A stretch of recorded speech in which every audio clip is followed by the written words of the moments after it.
جب ہم قرآن لوگوں کے سامنے بیان کرائیں گے تو قرآن میں احکام کی دو قسمیں ہیں، ایک کا تعلق ہے عقیدے سے، ایک کا تعلق ہے عمل سے۔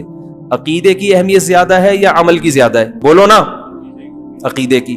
اب عقیدے کی اہمیت زیادہ ہے تو عقیدے بہت ہیں اسلام میں، ایک توحید کا عقیدہ، رسالت کا عقیدہ، آخرت کا عقیدہ، جنت جہنم کا عقیدہ، فرشتوں کے وجود کا عقیدہ۔ تو ان میں سب سے اہم عقیدہ کون سا ہے؟ توحید۔ اب میں کبھی توحید بیان کرتا ہوں نا تو لوگ اس پہ بھی کہتے ہیں یار یہ کیوں، اس سے تو فلاں مسلک کے لوگوں کو تکلیف ہو رہی ہے، اس سے تو آپ کے ویورز کٹ رہے ہیں۔ تو میں ان سے کہتا ہوں بھائی اگر یہ بھی بیان نہیں کریں گے، توحید بھی اگر کھول کھول کے بیان نہیں کریں گے تو بہتر نہیں ہے کہ میں بھی ایک چھولے کی ریڑھی لگا لوں؟ یعنی اگر قرآن کی جو ایک تو عقیدے سے اس کا تعلق ہے جس کی اہمیت عمل سے زیادہ، اور پھر عقیدے میں سب سے اہم عقیدہ کیا ہے؟ توحید۔ اور توحید میں بھی آگے یاد رکھو توحید کی اپوزٹ کیا ہے؟ شرک۔ توحید کا الٹ کیا ہوتا ہے؟ شرک۔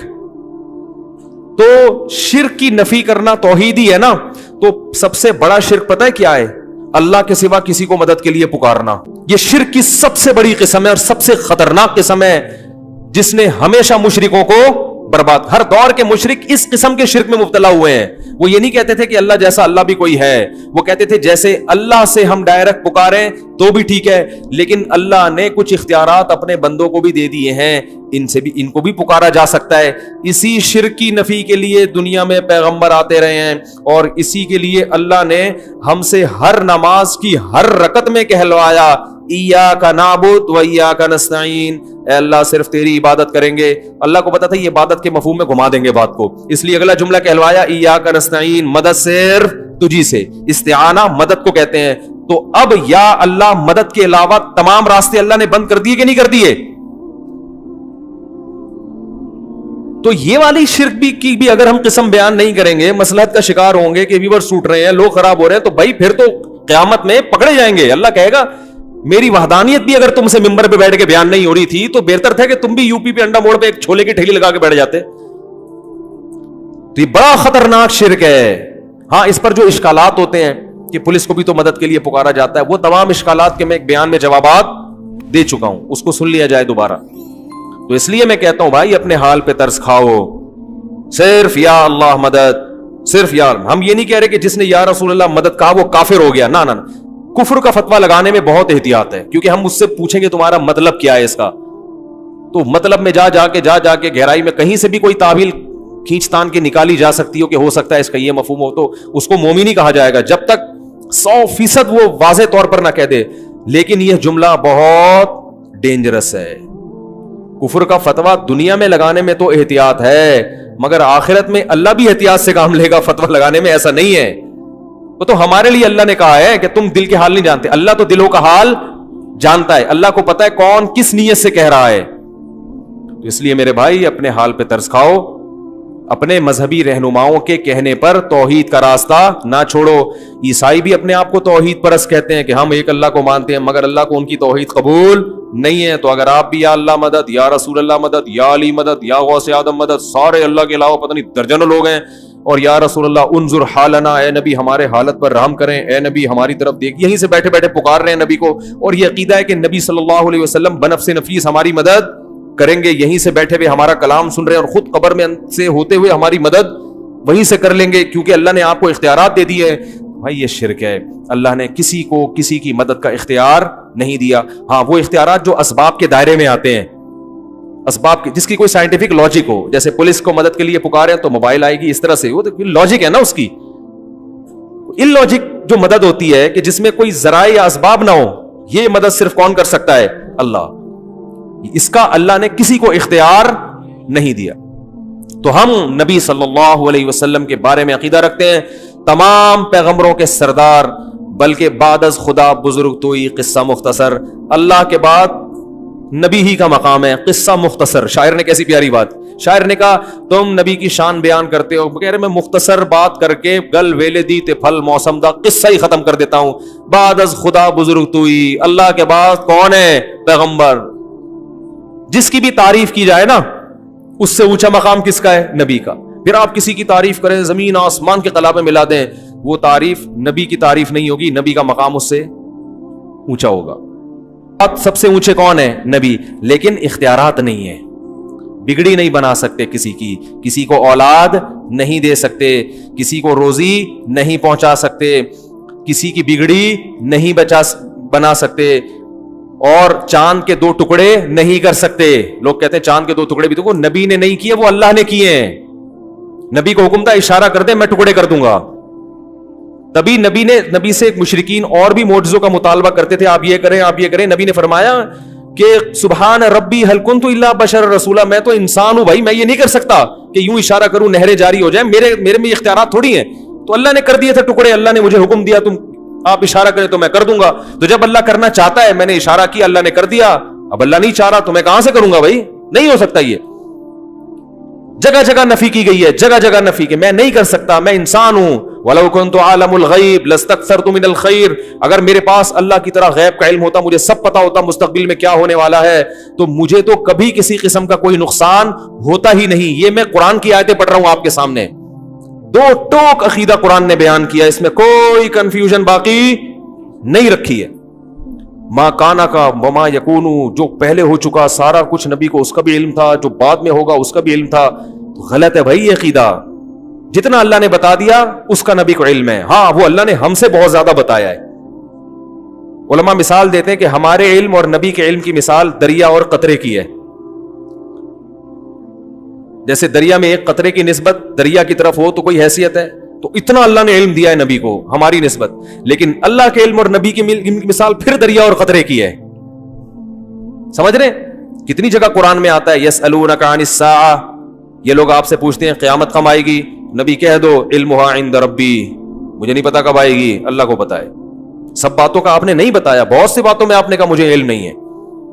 تو یہ عقیدہ کہ سب کچھ علم تھا, ساری چیزوں کا علم تھا, یہ شرک ہے, کفر ہے. یہ اللہ کی صفت علم ہے, نبی کو کیا کر رہے ہیں, شریک کر رہے ہیں. تو اپنے ایمان کو بچاؤ, توحید کے بغیر مغفرت کا امکان نہیں ہے. چاہے راتوں میں تہجد کے محراب بنا دو ماتھے کے اوپر, چاہے رو رو کے پاگل ہو جاؤ, اللہ نہیں مغفرت کرے گا. 2 ٹوک الفاظ میں کہہ دیا اللہ نے. پہلے اللہ کو اللہ سمجھا جائے گا تو پھر اللہ سے مانگا جائے گا. تبھی اللہ نے کہا مانگنے سے پہلے بھی کیا ایاک نعبد و ایاک نستعین کا اقرار. حدیث میں, بخاری کی حدیث ہے, نبی صلی اللہ علیہ وسلم نے فرمایا کہ بندہ جب سورہ فاتحہ پڑھتا ہے تو کہتا ہے الحمدللہ رب العالمین, تو اللہ تعالیٰ بندوں سے کہتے ہیں حمیدنی عبدی, میرے بندے نے میری حمد و ثنا کی ہے. وہ سکھائی بھی اللہ نے. جب کہتا ہے الرحمن الرحیم تو اللہ کہتے ہیں اثنا علی عبدی, میرے بندے نے میری ثنا خوانی کی ہے, مجھے رحمان اور رحیم کہہ کے پکارا ہے. پھر جب بندہ کہتا ہے مالک یوم الدین, روز جزا کا مالک ہے, تو اللہ کہتے ہیں مجدنی عبدی, میرے بندے نے میری بزرگی اور میری شان کو بیان کیا کہ میں مالک ہوں گا قیامت کے دن. پھر انسان کہتا ہے, جب مسلمان نماز میں کہتا ہے ایاک نعبد و ایاک نستعین, اے اللہ صرف تیری عبادت کریں گے, صرف تجھ سے مدد مانگیں گے. تو اللہ کہتے ہیں ھذا بینی و بین عبدی, یہ میرے اور بندے کے درمیان ایگریمنٹ ہو گیا ہے. یہ کیا ہو گیا ہے, اس نے وعدہ کر لیا, اب اس وعدے کے بدلے میں اس کو کیا دوں گا, ولی عبدی ما سأل, اب یہ دعا مانگنے کے قابل ہوا ہے, اب جو مانگے گا دوں گا اس کو. اس ایگریمنٹ کے بغیر اللہ نہیں دے گا.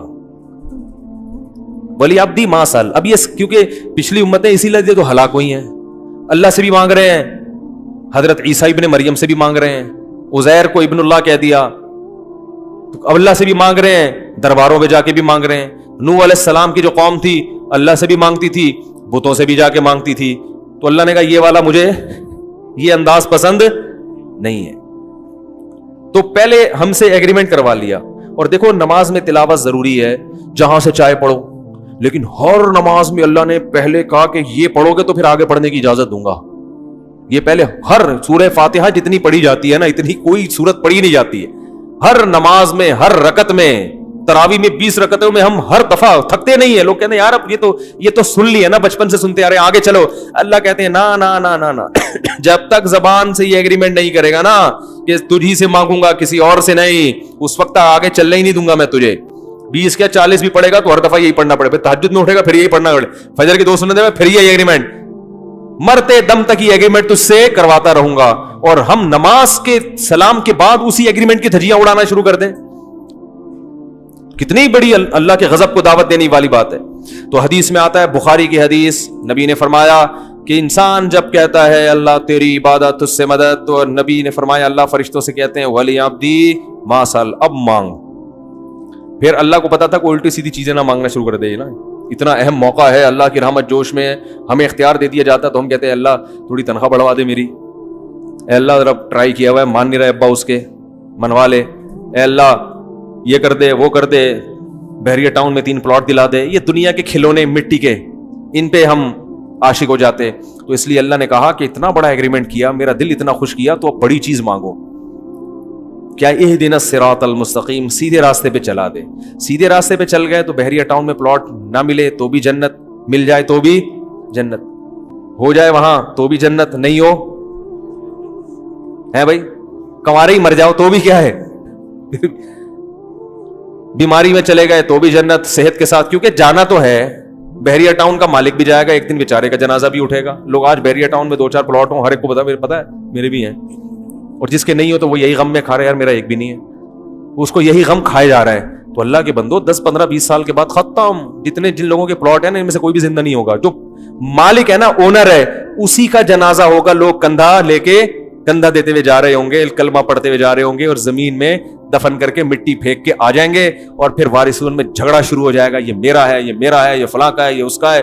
لوگ آ کے پھر وہ وارث سمجھ رہے ہوں گے ہم جیسے ہمیشہ رہیں گے. پھر تھوڑے دنوں کے بعد انہی وارث میں سے ایک ایک اسی طرح پتلی گلی سے نکلنا شروع. آج اس کا پھر 100-200 سال کے بعد بھول جائیں گے اصل اونر کون تھا. اسکول میں پڑھایا جائے گا. ایک دفعہ کا ذکر ہے کہ ایک شخص کے دل میں خیال آیا، once upon a time there was a man، جس نے یہ he planned، شعر ہو گیا کہ نہیں ہو گیا، there was a man he planned، اس نے یہ پلان بنایا کہ جناب ایک بحریہ ٹاؤن میں اس طرح کرنا چاہیے، اور پھر آج یہ اسی کی کاوشوں کا نتیجہ ہے. once upon a time، تو یہ سب once upon a time بن جائے گا نا، ایک دفعہ کا ذکر ہے. تو ایسے ہی ہوتے ہوتے ہوتے سارے جا رہے ہیں. تو اس لیے اللہ نے کہا بھائی فوکس کس چیز کو کرو، اہدنا الصراط المستقیم، اے اللہ سیدھے راستے پہ چلا دے. جو انعام یافتہ لوگوں کا راستہ ہے، پیغمبروں کا راستہ، صدیقین، شہداء، صالحین کا راستہ، ان لوگوں کے راستے پر چلا. مائیکل جیکسن کے راستے پہ نہیں چلا، فنکاروں اداکاروں کے راستے پہ نہیں چلا. وہ لوگ جن کی زندگی پوری انٹرٹینمنٹ کے علاوہ کوئی مقصد ہی نہیں ہے ان کا، شراب، کباب، زنا، عیاشی، موسیقی، ان لوگوں کا نہیں، پیغمبروں والا راستہ چاہیے. تو اس لیے توحید کے معاملے میں اللہ بہت حساس ہے.